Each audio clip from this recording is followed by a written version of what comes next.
Hola, bienvenidos al podcast de Beca Advisors, donde compartimos información sobre noticias, eventos y análisis de lo que está pasando en el mundo de las finanzas, la economía, las inversiones y los mercados en general. Todas las semanas, un nuevo episodio con diferentes protagonistas de nuestro equipo o invitados especiales. En Beca Advisors, nuestro objetivo es acercar a nuestros clientes las alternativas más convenientes para lograr sus objetivos financieros.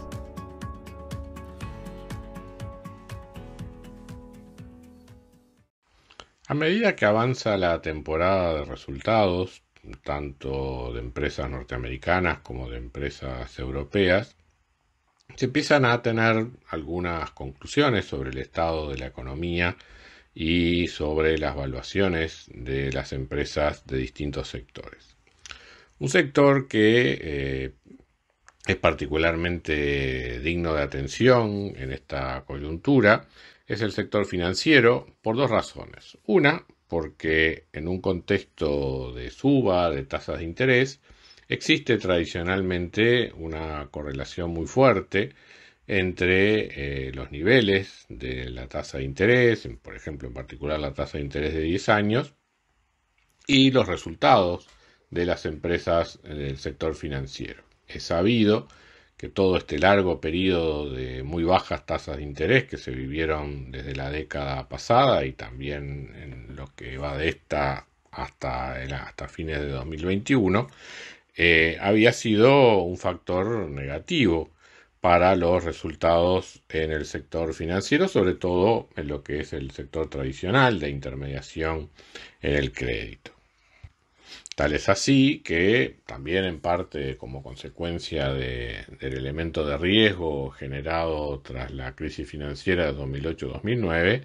las valuaciones de los bancos en Estados Unidos y en Europa habían llegado a estar durante buena parte de la década pasada por debajo del valor del libro, o sea, la evaluación de mercado por debajo de la evaluación de libros. Eso ya se ha recuperado en Estados Unidos, pero en Europa todavía hay bancos importantes donde su valor de mercado está por debajo de lo que en teoría podría ser un valor contable, suponiendo que los activos estén adecuadamente reflejados. Incluso los price earnings, en torno entre 9 y 10 para bancos norteamericanos y entre 6 y 7 para bancos europeos, son también relativamente atractivos para lo que son las valuaciones en general en otros sectores de la economía. ¿Por qué no se recuperaron más las acciones de los bancos durante 2022 en este entorno de suba de tasas? Bueno, porque aquí entra el otro elemento por el cual este sector es mirado con mucha atención, que son los riesgos de recesión, porque también el sector financiero es de los que ven reflejado rápidamente en sus balances la situación tanto de expansión como de contracción económica. O sea, en la medida que las empresas tienen dificultades de pagos, eso afecta a la calidad de la cartera, supone castigos por previsiones por parte de las instituciones financieras y eso afecta negativamente los resultados de esta. Entonces, en esta suerte de balance entre la buena noticia para los bancos de las subas de tasa de interés versus la mala noticia, digamos, de un riesgo de recesión, durante buena parte del año los inversores estuvieron más inclinados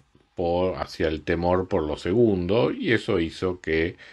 costara bastante para que las acciones del sector financiero se recuperaran con firmeza durante el año 2022. Y de hecho, bueno, si uno empieza, como lo hemos hecho en otros informes a lo largo de este año, si uno mira los balances individuales de distintas entidades bancarias, sobre todo las más representativas, hay dos factores que dominan los resultados. En primer lugar, hay un claro incremento en lo que tiene que ver con los ingresos por intermediación financiera. Esto está asociado no solo al aumento en las tasas de interés, sino también al aumento en el volumen de crédito que se observó durante el año 2022 por parte de los bancos norteamericanos. O sea, una mayor retribución sobre los activos, tanto la caja por los intereses que paga la Reserva Federal sobre los depósitos del sistema bancario en la reserva, más el efecto también positivo del mayor interés sobre los créditos otorgados por los bancos, sumado al propio incremento de estos créditos, llevó a que hubiera un incremento importante en los ingresos de estas entidades de intermediación financiera durante el año pasado. Pero por otro lado, en materia de resultados, hubo un efecto negativo derivado de la constitución de previsiones, donde aquí, al igual que hemos hecho en otros informes, cabe hacer la advertencia de que los cargos por previsiones en los balances de las entidades bancarias, en particular las norteamericanas, no provienen solamente de un riesgo de recesión, sino que además se da una nota particular en la comparación con el año 2021. Esto lo hemos señalado en otros informes, pero siempre es bueno recordarlo. Los bancos en el año 2020, con el riesgo que obviamente suponía la pandemia sobre el estado de la economía en general,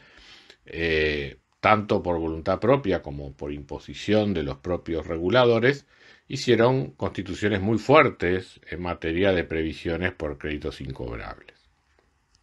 Una vez que la economía salió del efecto contractivo que había generado la pandemia,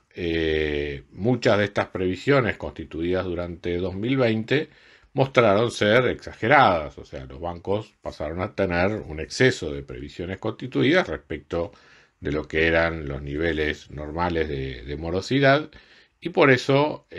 muchas entidades bancarias, tanto en Estados Unidos como en Europa, fueron autorizadas por el regulador a desarmar previsiones, con lo cual en 2021 hubo en general una constitución de previsiones negativa por parte de las entidades bancarias, es decir, hubo un efecto positivo sobre los resultados de los bancos derivado de desarmar esas previsiones constituidas en exceso durante el año 2020.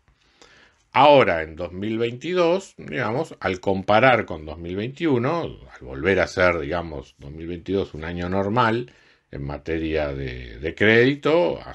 con además un cierto sesgo a cierto riesgo de recesión, volvemos a tener un incremento en las previsiones y al compararse con el dato negativo del año 2021 aparece como un efecto sobre los resultados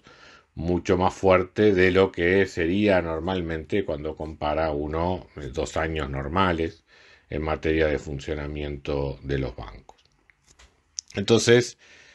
a nuestro modo de ver, la comparación 2023 contra 2022 ya no va a estar tan afectada por este cambio,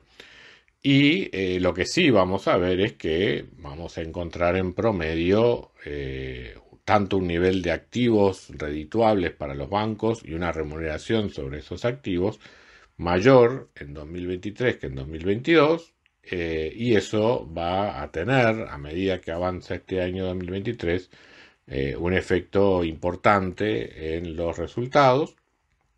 lo cual debería ser un disparador para los precios de las acciones en este sector. Esto aplica tanto para Estados Unidos como para Europa, más allá de que Europa tiene los riesgos cercanos de la guerra de Ucrania. De todas maneras, con un sistema bancario razonablemente capitalizado, uno puede pensar que esos efectos transitorios, tanto de la crisis energética como el propio clima adverso de inversión que genera la situación bélica, puede ser razonablemente manejado por las entidades bancarias. En definitiva, continuamos siendo optimistas respecto de lo que son las valuaciones del sistema financiero y pensamos que hay un margen para que este sector sea, en este contexto muy difícil, digamos, para el mercado accionario, dado la incertidumbre sobre la economía y sobre la trayectoria futura de la inflación y de la política monetaria, tanto en Estados Unidos como en Europa. Ciertamente aquí tenemos un sector con valuación atractiva y que en un caso de que la economía no entre en una situación de depresión, cosa que no la estamos previendo, debería beneficiarse de